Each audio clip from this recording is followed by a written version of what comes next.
हर हर महादेव दोस्तों। केदारनाथ धाम धरती का सचमुच एक ऐसा स्वर्ग है जहां पर हर कोई भक्त जाना चाहता है, जहां पर विराजते हैं हमारे महादेव। तो दोस्तों, प्रतिवर्ष की भांति केदारनाथ धाम के कपाट 2025 में 2 मई को खुलने वाले हैं और जब से ऑनलाइन रजिस्ट्रेशन शुरू हुए हैं, चारों धामों के 17 लाख श्रद्धालुओं ने रजिस्ट्रेशन करा लिए हैं, जिसमें सबसे ज़्यादा केदारनाथ धाम जाने वाले यात्रियों की संख्या है। तो दोस्तों, आप भी अगर 2025 में केदारनाथ धाम की पवित्र यात्रा पर जाना चाहते हैं तो इस वीडियो में अंत तक बने रहना। मैं आपको पूरी जानकारी देने वाला हूं, कैसे आप केदारनाथ धाम की यात्रा कर सकते हैं, यह पवित्र यात्रा कहां से शुरू होती है और कहां पर आकर खत्म होती है, आप केदारनाथ मंदिर तक कैसे पहुंचेंगे, केदारनाथ धाम में आपके रुकने की क्या व्यवस्था रहने वाली है, साथ ही वहां पर आपके खाने की क्या व्यवस्था रहेगी और केदारनाथ धाम की 18 से 20 किलोमीटर की चढ़ाई में आपको क्या क्या सुविधाएं मिलेंगी और आपको इस पैदल यात्रा को पूरा करने के लिए क्या क्या माध्यम मिलने वाले हैं, घोड़ा खच्चर, हेलीकॉप्टर या फिर पालकी, उनके रेट भी आपको बताने वाला हूं। अगर आप इस यात्रा को पैदल करना चाहते हैं तो कितना समय लगेगा। तो दोस्तों, इस वीडियो में केदारनाथ धाम से जुड़ी छोटी बड़ी सभी जानकारी मिलने वाली है और वीडियो के अंत में आपको सबसे महत्वपूर्ण जानकारी दूंगा कि 2025 में अगर आप केदारनाथ धाम की यात्रा करना चाहते हैं तो आपके कम से कम कितने रुपये खर्च होंगे। तो दोस्तों, बजट में यात्रा करने के लिए वीडियो को बिना स्किप किए हुए लास्ट तक जरूर देखना। हमारे चैनल पर नए हैं तो चैनल को सब्सक्राइब कर दें और बेल आइकन दबा दें। चलिए दोस्तों, सबसे पहले बात कर लेते हैं कैसे पहुँचें। दोस्तों, अगर आप उत्तराखंड के 4 धाम गंगोत्री, यमुनोत्री, बद्रीनाथ और केदारनाथ या फिर किसी एक धाम की यात्रा करना चाहते हैं तो यह यात्रा उत्तराखंड के हरिद्वार से शुरू होती है। तो सबसे पहले आपको हरिद्वार पहुंचना पड़ेगा। हरिद्वार आप ट्रेन, फ्लाइट या फिर बस की सहायता से आराम से पहुंच सकते हैं। अगर बात करें ट्रेन की तो हरिद्वार का रेलवे स्टेशन भारत के सभी बड़े शहरों से अच्छी तरह से कनेक्टेड है। आपको भारत के सभी बड़े शहरों से आसानी के साथ ट्रेन मिल जाएंगी और अपने शहर से आप टिकट करा के आराम से हरिद्वार तक पहुँच सकते हैं। अगर बात करें फ्लाइट की तो हरिद्वार का नज़दीकी airport jolly grant airport Dehradun में स्थित है, जो कि हरिद्वार से मात्र 40 किलोमीटर की दूरी पर स्थित है।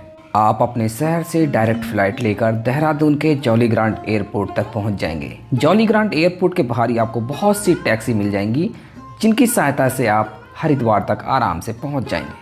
अगर बात करें बाय रोड की तो हरिद्वार भारत के सभी शहरों से अच्छी तरह से कनेक्टेड है और आपको भारत के सभी बड़े शहरों से डायरेक्ट बस मिल जाएगी। आप बस का टिकट लेकर डायरेक्टली हरिद्वार तक पहुंच जाएंगे। अगर आप अपनी पर्सनल कार या फिर बाइक से हरिद्वार आना चाहते हैं तो भी आप आराम से हरिद्वार तक पहुंच जाएंगे। चलिए दोस्तों, इस प्रकार से आप हरिद्वार पहुंच जाएंगे। चलिए दोस्तों, अभी बात कर लेते हैं हरिद्वार से आपको केदारनाथ धाम की यात्रा किस प्रकार से करनी है। आपको केदारनाथ धाम की यात्रा करने के लिए हरिद्वार से अनेक ऑप्शन मिल जाते हैं। जैसे अगर आप अपने आप से यात्रा करना चाहते हैं तो आपको बसेस भी मिल जाएंगी, टैक्सी भी मिल जाएंगी। अगर आप पैकेज लेकर यात्रा करना चाहते हैं तो आपको केदारनाथ धाम के लिए पैकेज भी मिल जाएगा। अगर आप अपनी पर्सनल कार या फिर बाइक से केदारनाथ धाम की यात्रा करना चाहते हैं वो भी आप कर सकते हैं, उसके लिए भी मैं आपको पूरी जानकारी दूंगा। दोस्तों, अगर आप केदारनाथ धाम की इस पवित्र यात्रा को पैकेज लेकर करना चाहते हैं तो आप दिए गए नंबर पर cheap and best package book करा सकते हैं। आपको बहुत कम पैसों में केदारनाथ धाम का टूर पैकेज मिल जाएगा। बाकी अगर बात करूं मैं दूसरे ऑप्शन की, जो कि है बस। केदारनाथ धाम जाने के लिए सोनप्रयाग तक बस आपको हरिद्वार या फिर ऋषिकेश दोनों ISBT से आपको आराम से मिल जाएगी। ये सभी बसेस सुबह 4:30 बजे से लेकर 7 बजे तक ही आपको मिलेंगी। कोशिश करें आप इन बसेस का एक दिन पहले ही टिकट बुक करा लें। अगर किराए की बात करूं तो इन बसेस का किराया लगभग 600 से 650 रुपये रहता है। वो डिपेंड करता है ट्रेवल कंपनी के ऊपर, कैसी सीट प्रोवाइड कर रहे हैं, कैसी फैसिलिटी बस के अंदर प्रोवाइड कर रही है, उसी के हिसाब से रेट बढ़ जाते हैं। तो दोस्तों, इस प्रकार से आप हरिद्वार या ऋषिकेश से बस का टिकट लेकर केदारनाथ धाम की यात्रा कर सकते हैं। अगर बात करूं शेयरिंग टैक्सी की, अगर आप शेयरिंग टैक्सी से केदारनाथ धाम की यात्रा करना चाहते हैं तो आपको हरिद्वार ISBT के सामने या फिर ऋषिकेश से डायरेक्टली आपको सोनप्रयाग की काफ़ी टैक्सी मिल जाएगी। अगर इन टैक्सीज के किराए की बात की जाए तो ये आपसे लगभग 900 या 1000 रुपये प्रति व्यक्ति लेते हैं और आपको सोनप्रयाग छोड़ देंगे। अगर आप अपनी पर्सनल कार या बाइक से केदारनाथ धाम की पवित्र यात्रा करना चाहते हैं तो वो भी आपके पास अच्छा ऑप्शन है। आप अपनी पर्सनल कार या बाइक लेकर भी सोनप्रयाग तक आराम से जा सकते हैं। बाकी आपको ध्यान रखने वाली बात ये है कि अगर आप कार लेकर जा रहे हैं तो आपके पास पहाड़ों में चलाने का अच्छा अनुभव होना चाहिए। वही बात बाइक की है, अगर आपने पहाड़ों में पहले भी बाइक चलाई है तो आप आराम से केदारनाथ धाम की यात्रा बाइक लेकर भी कर सकते हैं। चलिए दोस्तों, आप अपने हिसाब से बस से पैकेज लेकर या फिर अपनी गाड़ी लेकर केदारनाथ धाम की यात्रा शुरू कर देंगे। केदारनाथ धाम की इस पवित्र यात्रा में ऋषिकेश से लेकर सोनप्रयाग तक का सफ़र बहुत ही सुहाना मनमोहक दृश्यों वाला होने वाला है और इस पूरी यात्रा को करने में आपको 8 से 9 घंटे का समय लगेगा। आप सुंदर सुंदर मनमोहक दृश्यों का आनंद लेते हुए रास्ते में कई पवित्र स्थान पड़ेंगे, जैसे देवप्रयाग संगम जहां से मां गंगा का निर्माण होता है, दूसरा धारी देवी मंदिर और तीसरा है रुद्रप्रयाग। इन सभी पवित्र स्थानों के दर्शन करते हुए आप शाम तक सोनप्रयाग पहुंच जाएंगे। अभी मैं आपकी जानकारी के लिए बता देता हूं, अगर आप केदारनाथ धाम की यात्रा पर जा रहे हैं तो आप अपने साथ अच्छी मात्रा में गर्म कपड़े जरूर रखें, क्योंकि जब नीचे की साइड में भीषण गर्मी पड़ती है तो केदारनाथ धाम का जो टेम्परेचर है माइनस में भी आ जाता है। तो आपको केदारनाथ धाम के आसपास अच्छी खासी ठंड देखने के लिए मिलेगी। तो आप अपने साथ गर्म कपड़े, रेनकोट भी रखें, क्योंकि वहाँ का मौसम अचानक से कभी भी बदल जाता है। अच्छे ट्रैक शूज़ भी रखें। और बाकी मैं आपको बता दूं, अगर आप केदारनाथ धाम जा रहे हैं तो आप अपनी ज़रूरी मेडिसिन भी अपने साथ रखें। तो दोस्तों, इस प्रकार से आप शाम तक सोनप्रयाग, फाटा या फिर सिरसी के आसपास अपना स्टे बना लेंगे। स्टे में आपके लिए मैं आपको बता दूं, वहाँ पर भरपूर मात्रा में आपको होटल्स मिल जाएंगे, जिनके रेट आपको थोड़े से ज़्यादा मिलने वाले हैं, क्योंकि केदारनाथ धाम की यात्रा 6 महीने चलती है तो बड़ी संख्या में श्रद्धालु वहाँ पर पहुँचते हैं। रुकने के ऑप्शंस कम है, इसलिए वहाँ के रेट थोड़े से ज़्यादा रहते हैं। आपको 2 या 3 हज़ार रुपये में आपको एक डबल बेडरूम मिलेगा। बाकी केदारनाथ धाम की यात्रा आप अकेले कर रहे हैं तो सीतापुर या फिर सोनप्रयाग में बहुत सी डॉर्मेट्री भी अवेलेबल हैं, जहाँ पर आपको बेड मिलेगा, गद्दा मिलेगा, 500 रुपये प्रति बेड वो रहता है। दोस्तों, एक इन्फॉर्मेशन मैं उन श्रद्धालुओं के लिए दे देता हूँ जो श्रद्धालु अपनी पर्सनल बाइक या फिर पर्सनल गाड़ी लेकर केदारनाथ धाम की यात्रा कर रहे हैं। तो सोनप्रयाग या फिर सीतापुर में बहुत बड़ी बड़ी पार्किंग बनाई गई हैं, उनकी गाड़ी वहाँ पर पार्क हो जाएगी। पार्किंग चार्जेस कुछ हैं वो लिए जाते हैं, जो कि प्रति साल बढ़ते ही रहते हैं, तो वो आप चेक कर लेना, शायद 200-300 रुपये 48 घंटे के लेते हैं। बाकी वहाँ पर सबसे बड़ी समस्या है स्नान करने की, क्योंकि वहाँ का जो पानी है बहुत ज़्यादा ठंडा रहता है। ऐसे में अगर आप होटल में रुके हैं तो आपको गीज़र फैसिलिटी मिल जाएगी, आपको गर्म पानी स्नान करने के लिए मिल जाएगा, वो कोई प्रॉब्लम नहीं है। अगर आपको गीज़र नहीं मिलता है या फिर आप डॉर्मेट्री में रुके हो तो आपको 50 रुपये प्रति बाल्टी गर्म पानी की लेनी होगी, तभी आप स्नान कर पाएंगे। तो इस प्रकार से आप स्नान कर लेंगे, अर्ली मॉर्निंग ही आप केदारनाथ धाम के लिए निकल जाएंगे।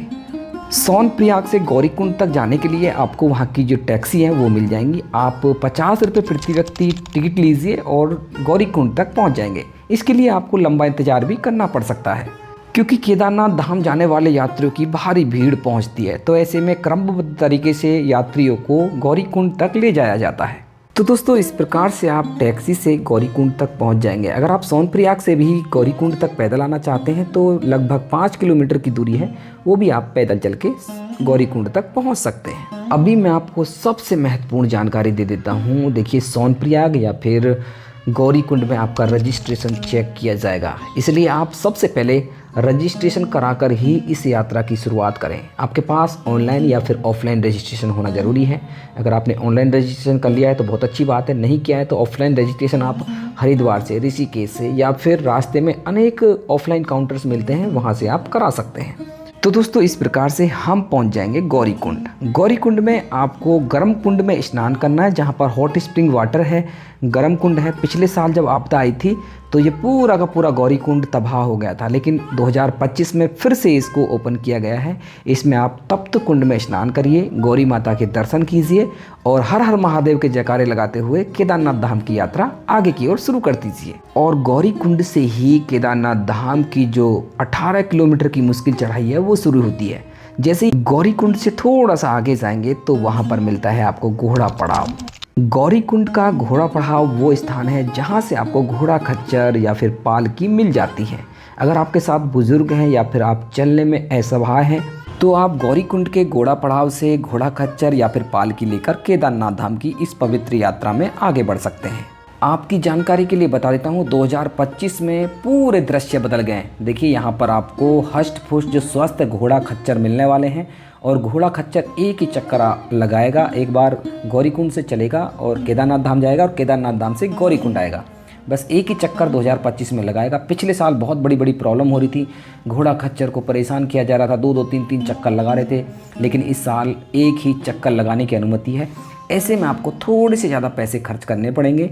एक घोड़ा खच्चर का रेट अभी ओपन नहीं हुआ है, लगभग 5 से 6 हज़ार रुपये रहने वाला है, लेकिन आपकी यात्रा सुगम और सुरक्षित हो जाएगी। दोस्तों, अगर आप गौरीकुंड से ही पालकी लेना चाहते हैं तो गौरीकुंड से पालकी ले सकते हैं केदारनाथ धाम के लिए। ये पूरा डिपेंड करता है आपके वज़न के ऊपर। अगर आपका वज़न नॉर्मल है, 60 किलो के आसपास है, तो आपका जो किराया रहने वाला है 8 से 10 हज़ार रुपये रहने वाला है। जितना आपका अधिक वज़न होगा उससे उतना ही आपका किराया बढ़ जाएगा। लगभग आपका वज़न 100 किलो है तो आपको 15-20 हज़ार रुपये भी देने पड़ सकते हैं। तो आप अपने हिसाब से डिसाइड कर लीजिए आपको केदारनाथ धाम की यात्रा कैसे करनी है। मैं तो आपसे यही सजेस्ट करता हूँ, अगर आप बिल्कुल फिट हैं, यंग हैं, तो आपको ये यात्रा पैदल ही करनी चाहिए।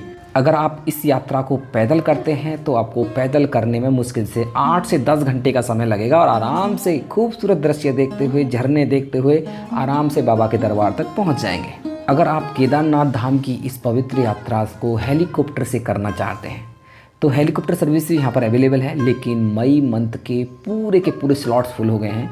अभी जून महीने में अगर आप यात्रा करना चाहते हैं, जुलाई महीने में, अगस्त में, तो आप हेलीकॉप्टर की बुकिंग करा सकते हैं, लेकिन अभी जून मंथ की जो बुकिंग है अभी ओपन नहीं हुई है, तो आप हेलीकॉप्टर की बुकिंग अलग ही कराएंगे। तो IRCTC की वेबसाइट है heliyatra.irctc.co.in, इस पर जाकर आप हेलीकॉप्टर की बुकिंग करा सकते हैं, जिसका किराया लगभग 6,200 रुपये है सिरसी फाटा से और 8,500 रुपये है गुप्त काशी से। तो दोनों 3 स्थान से आपको हेलीकॉप्टर मिलेंगे, आप आराम से केदारनाथ धाम की अप एंड डाउन यात्रा कर लेंगे। बाकी हम इस यात्रा को करने वाले हैं पैदल। हम पैदल आपको लेकर चलेंगे केदारनाथ धाम की पवित्र यात्रा पर। तो दोस्तों, जैसे ही हम गौरीकुंड से निकलेंगे तो आपको बहुत सी लैंडस्लाइड जोन मिलेंगी, घोड़ा खच्चर से आपको बचते हुए जाना होगा, लेकिन रास्ते के जो दृश्य ना बड़े ही मनमोहक आपको मिलने वाले हैं। झरने मिलेंगे और आप नदियों को पार करते हुए आगे की ओर बढ़ेंगे। आपको बहुत अच्छे अच्छे दृश्य पूरे रास्ते में देखने के लिए मिलेंगे। पूरे रास्ते में आपको नींबू पानी की दुकानें, चाय की दुकानें, नाश्ते की दुकानें ये मिलती रहेंगी। यहाँ तक कि आपको पूरे रास्ते में मेडिकल फैसिलिटी भी कई जगह मिलेगी। टॉयलेट, वॉशरूम की कोई प्रॉब्लम नहीं है, तो पूरा रास्ता सुरक्षित है। आप पैदल ही यात्रा कर सकते हैं। अगर आप रात में भी यात्रा करना चाहें, आजकल लाइटिंग फैसिलिटी भी कर दी गई है, आप रात में भी इस चढ़ाई को कर सकते हैं। तो दोस्तों, मैं आपकी जानकारी के लिए बता दूं, अगर आप केदारनाथ धाम की इस यात्रा को पैदल कर रहे हैं तो आप अपने साथ बहुत कम सामान रखें, लिमिटेड सामान रखें। रेनकोट जरूर रखें, क्योंकि रास्ते में कई बार मौसम बदलता है, बारिश भी होने लगती है। ऐसे में रेनकोट अपने साथ ज़रूर रखें और धीरे धीरे चलते हुए आप शाम तक आप केदारनाथ धाम बाबा के दरबार तक पहुंच जाएंगे। अगर आप केदारनाथ धाम टाइम से पहुंच जाते हैं तो उसी दिन आप बाबा के दर्शन कर सकते हैं, और मैं आपको बता दूं वहाँ पर होने वाली जो संध्या आरती है उसमें सम्मिलित हो सकते हैं, और उसके बाद आप केदारनाथ धाम की खूबसूरती को घूम घूम कर देख सकते हैं। तो ऐसे में आपकी केदारनाथ धाम पहुँच जाएंगे। दोस्तों, अगर आप इस यात्रा को पैकेज लेकर कर रहे हैं तो आपको वहाँ पर होटल रूम मिल जाएगा, कोई प्रॉब्लम नहीं है। अगर आप अपनी गाड़ी से या फिर बस से या फिर शेयरिंग टैक्सी से केदारनाथ धाम गए हैं तो आपको रुकने के लिए सेल्फ अरेंजमेंट करना होगा। रुकने की फैसिलिटी की बात करूं तो वहाँ पर लिमिटेड होटल्स हैं। होटल्स बहुत महंगे आपको मिलने वाले हैं, 6-6, 7-7 हज़ार रुपये का आपको रूम मिलेगा। बाकी वहाँ पर बहुत बड़ी टेंट सिटी आपको मिल जाएगी, जहाँ पर आप कैंप लेकर नाइट भी स्टे कर सकते हैं। अगर आप GMVN का टेंट हायर करना चाहते हैं तो वहाँ आपको लगभग 1,000 रुपये प्रति व्यक्ति चार्जेस लगने वाले हैं। बाकी अगर आप सिंगल टेंट लेना चाहते हैं तो वहाँ पर भी आपके 500 रुपये प्रति व्यक्ति रहने वाले हैं। आप 500-600 रुपये में नाइट स्टे आराम से कर लेंगे। तो दोस्तों, इस प्रकार से आप बाबा की नगरी में केदारनाथ धाम में नाइट स्टे कर लेंगे। सुबह अर्ली मॉर्निंग उठिए, आप सनराइज़ के समय खूबसूरत दृश्यों को देखिए। यहाँ भी सबसे बड़ी समस्या है स्नान करने की। आप मंदाकिनी नदी में स्नान कर सकते हैं। अगर आप बिल्कुल बर्फ़ जैसे जल में स्नान नहीं करना चाहते तो आप वहीं टेंट सिटी में या फिर होटल में 100 रुपये प्रति बाल्टी मिलता है गर्म पानी, उसको लेकर आप स्नान कर सकते हैं। चलिए दोस्तों, इस प्रकार से आप स्नान करके वापस से चले जाइए बाबा केदारनाथ धाम के दर्शन करने के लिए। अभी आप लाइन में लगकर महादेव के दर्शन कर लेंगे। आपको दर्शन करने में कम से कम 1 से 1.5 घंटे का समय लग जाएगा। दर्शन करने के पश्चात आप चले जाइए भैरव बाबा के दर्शन करने के लिए। भैरव बाबा का मंदिर केदारनाथ धाम से लगभग 500 मीटर की दूरी पर पहाड़ी के ऊपर स्थित है। केदारनाथ धाम और भैरव बाबा के दर्शन करने के पश्चात आप और भी छोटे छोटे जो स्थान हैं वहाँ पर घूम लीजिए। सब जगह घूमने में आपको लगभग 11 या 12 बज जाएंगे। अभी मैं आपको जानकारी फूड की दे देता हूँ। अगर आप अपने पर्सनल अरेंजमेंट पर केदारनाथ धाम की यात्रा कर रहे हैं तो भोजन आपको बहुत महंगा मिलने वाला है। केदारनाथ धाम में बात करूँ भोजन की तो आपको 250 से 300 रुपये की प्लेट मिलती है भोजन की। और बात करूँ सोनप्रयाग में, वहाँ भी आपको 150-200 रुपये में एक प्लेट भोजन मिलता है। तो केदारनाथ धाम में आपका जो भोजन का खर्चा है ना वो बहुत ज़्यादा होने वाला है। तो दोस्तों इस प्रकार से आप केदारनाथ धाम में लगभग 11-12 बजे तक दर्शन कर लेंगे और आप सोनप्रयाग के लिए वापसी शुरू कर देंगे। आपको केदारनाथ धाम से सोनप्रयाग आने में ज़्यादा समय नहीं लगेगा। मैं आपको बता दूं, उतरने में कम से कम 4 से 5 घंटे का समय लगता है और वापस शाम तक आप सोनप्रयाग पहुंच जाएंगे। आप अगर अकेले यात्रा कर रहे हैं तो डॉर्मेट्री ले लेना। अगर आप ग्रुप में हैं तो आप होटल लेकर स्टे बना सकते हैं। रेट मैंने आपको बता दिए। डॉर्मेट्री ले रहे हैं तो 500 रुपये में आपको डॉर्मेट्री मिल जाएगी। होटल ले रहे हैं तो आपको 3000 तक का होटल मिल जाएगा। तो दोस्तों इस प्रकार से आपने 2 नाइट सोनप्रयाग में स्टे किया, 1 नाइट अपने केदारनाथ में स्टे किया। चौथे दिन आप अर्ली मॉर्निंग उठकर स्नान करिए और निकल जाइए सोनप्रयाग से हरिद्वार के लिए। आप सोनप्रयाग से हरिद्वार तक आने में आपको शाम हो जाएगी, क्योंकि रास्ते में और भी पवित्र स्थान मिलेंगे। सबके दर्शन करते हुए शाम तक आप हरिद्वार पहुंच जाएंगे। तो दोस्तों इस प्रकार से आपकी ये केदारनाथ धाम यात्रा हरिद्वार से शुरू हुई थी और हरिद्वार में आके ख़त्म हो जाएगी। ये यात्रा आपकी 4 डे 3 नाइट की होती है। चलिए दोस्तों अभी बात कर लेते हैं सबसे ज़रूरी बात की, 2025 में आपका पूरा खर्चा कितना होने वाला है। अगर आप अकेले यात्रा कर रहे हैं तो उसके चार्जेस मैं आपको बता देता हूं। अगर आप हरिद्वार से बस लेकर जाते हैं, बस लेकर आते हैं, डॉर्मेट्री में स्टे करते हैं और नॉर्मल फूड खाते हैं तो मैं आपको बता दूं आप 3500 रुपये में केदारनाथ धाम की इस पवित्र यात्रा को कर लेंगे। इस खर्चे में आपकी बाहरी शॉपिंग, आपके शौक, साथ ही हरिद्वार तक आने तथा हरिद्वार से घर जाने का खर्चा बिल्कुल भी इंक्लूड नहीं है। आप अपने बजट के हिसाब से हरिद्वार तक फ्लाइट, ट्रेन या फिर बस से आ सकते हैं। तो दोस्तों ये थी 2025 की केदारनाथ धाम की कंप्लीट इन्फॉर्मेशन। मैं आशा करता हूँ वीडियो आपको अच्छी लगी होगी। अच्छी लगी तो वीडियो को लाइक कर दें, शेयर कर दें। अगर आपका कोई प्रश्न है कमेंट सेक्शन में कर दीजिए। अगर आप पैकेज लेना चाहते हैं तो नीचे स्लाइड हो रहा होगा नंबर, उस पर कॉल करके आप पैकेज बुक करा सकते हैं। पैकेज आपको चीप एंड बेस्ट मिल जाएगा। बाकी लगातार ऐसे ही धार्मिक स्थानों की वीडियोस देखने के लिए हमारे चैनल को सब्सक्राइब कर दें और बेल आइकन दबा दें।